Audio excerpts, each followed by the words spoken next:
Friends, ఈ video నచ్చినట్లయితే ఈ వీడియోని లైక్ చేయండి, సబ్స్క్రైబ్ చేయండి.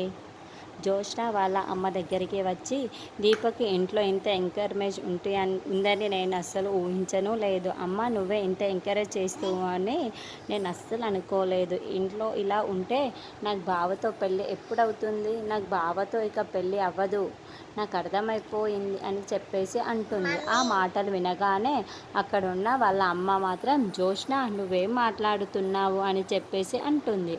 ఆ మాటలు వినగానే అక్కడున్న జోష్న అయితే, నిన్ను సేవ్ చేసిందని దీపకు షెల్టర్ ఇచ్చావు, అలాగే దీపకు వాళ్ళ భర్తకి తగులు ఉన్నాయని తనతో విడాకులు ఇప్పించావు, ఆ పాపకి ఆకలి వేస్తుందని చెప్పి రెస్టారెంట్కు తీసుకొని వెళ్ళమన్నావు, అవన్నీ చేసిన దానివి.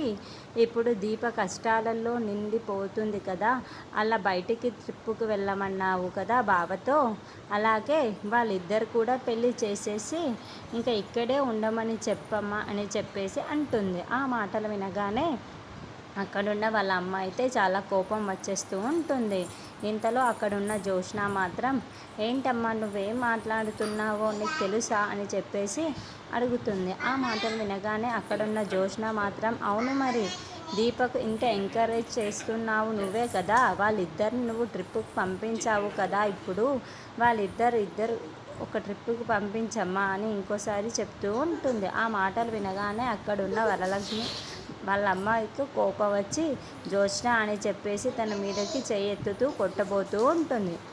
దీప వస్తూ ఉంటుంది. అది చూసి వాళ్ళ అమ్మ ఒక్కసారిగా షాక్ అయిపోయి, జోష్న వాళ్ళ అమ్మ ఇదంతా వినేసిందా దీప అని చెప్పేసి అనుకుంటూ ఉంటుంది. ఇంతలో అక్కడ అది విన్నదేమో చాలా బాధపడుతుంది అనుకుంటుంది దీప చూసేసిందే అని చెప్పేసి చాలా బాధపడుతూ ఉంటుంది.